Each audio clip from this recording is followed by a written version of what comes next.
السلام عليكم يا حبايبي.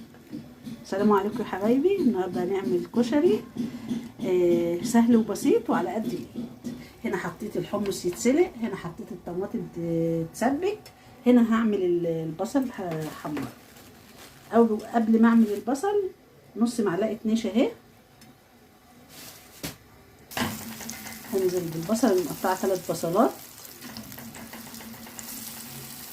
كوبايه شعريه،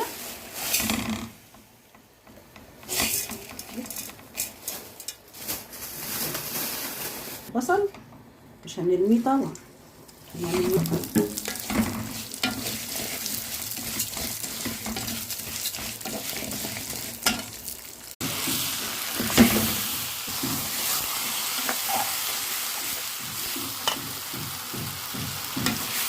حطيت كوبايه شعريه، كوبايه واحده رز.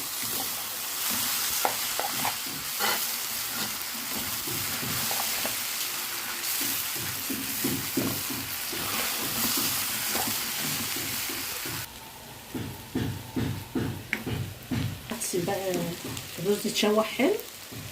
هنا العدس اهو،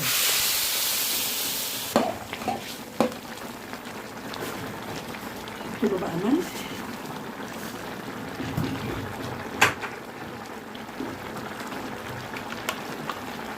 كمون،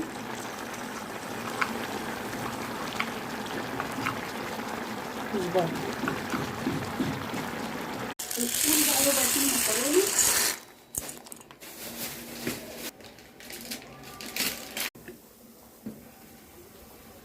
نشف بس، نحط حبه خل،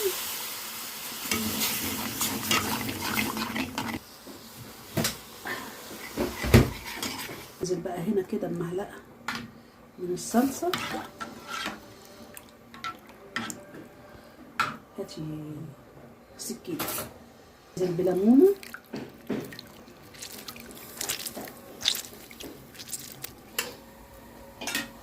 ادي اخر حبه زيت في اللي حمرنا فيهم ايه البصلايه. حطها في قلب الدقه مكرونه،